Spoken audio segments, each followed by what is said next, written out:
The world is a market. In every interaction, whether inside our own heads, with the people around us, or scrolling through our screens, there is always something on sale.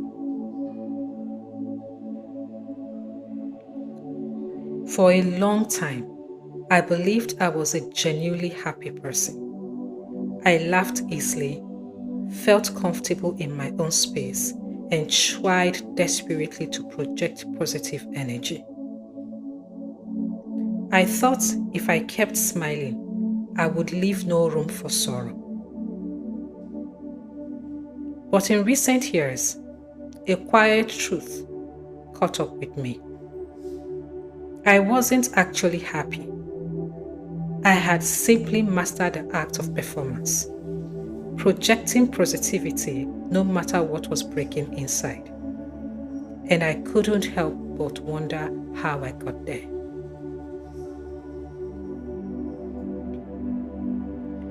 It began in childhood. I spent so much of my youth envying the kids around me. Our compound was always buzzing, neighbors' kids running around, joined by children from across the fence. Their lives felt worlds apart from mine. They wore clothes I could only dream of, played with toys I was occasionally allowed to touch but never own, and rode bicycles around the yard.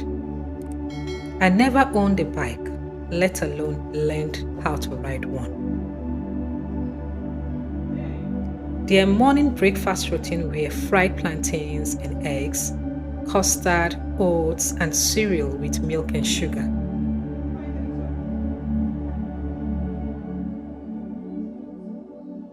In my house, breakfast was a repetitive, plain routine.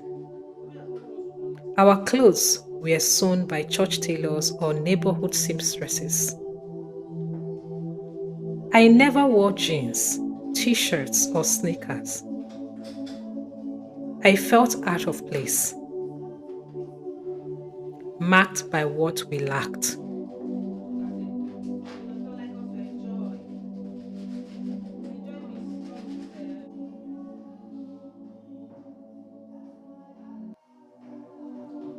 My family was deeply religious.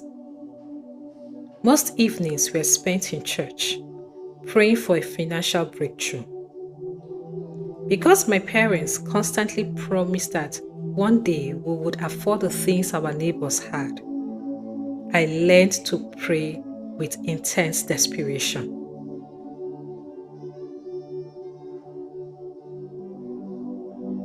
My childhood mind reasoned simply. If God loves me, He will give us the money to live like them. While other children spent their offering money on sweets and biscuits, I faithfully dropped mine into the collection box. I hung on every Bible story, storing up evidence to present to God during prayer. If He could part the Red Sea, rain down manna in the wilderness, and grant favor to the Israelites, then changing our situation shouldn't be that hard.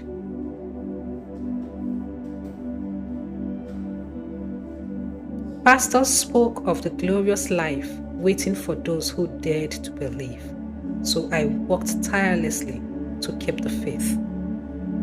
I learned to project absolute positivity at all times, terrified that a single moment of doubt might cause me to miss God's visit.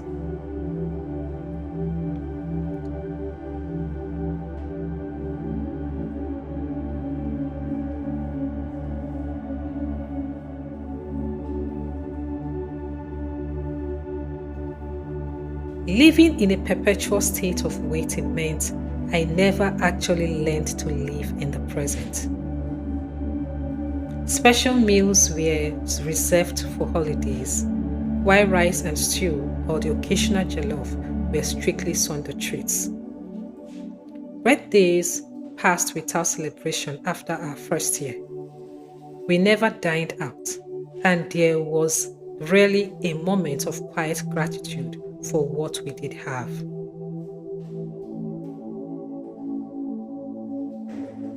Tension hung heavily in our home, turning life into an endless postponement, always waiting for what could be, if only God would finally show up. This was the rhythm of my life through my 20s and into my 30s. But turning 40 changed everything.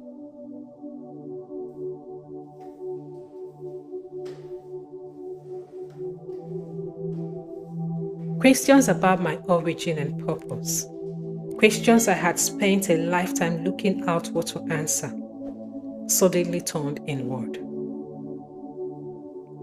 That shift sparked a quiet revolution. It sent me back in time to unravel, unlearn, and rebuild everything I had been taught.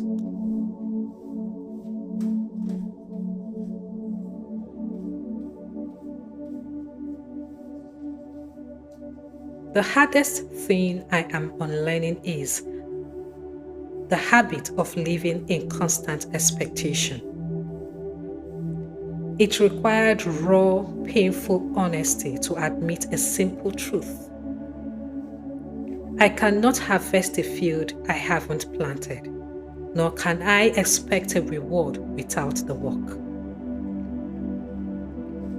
Facing this reality hasn't been easy, but it is necessary to heal the quiet ache in my heart.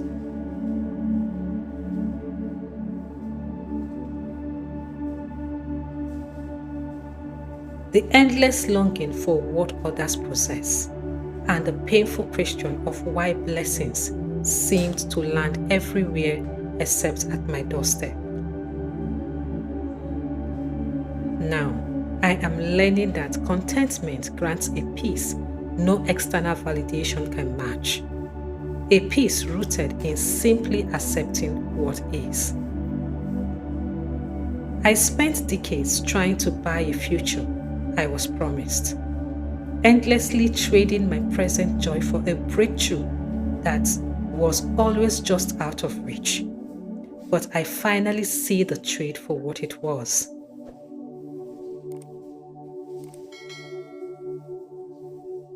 The world will always sell us the illusion that we need more to be complete.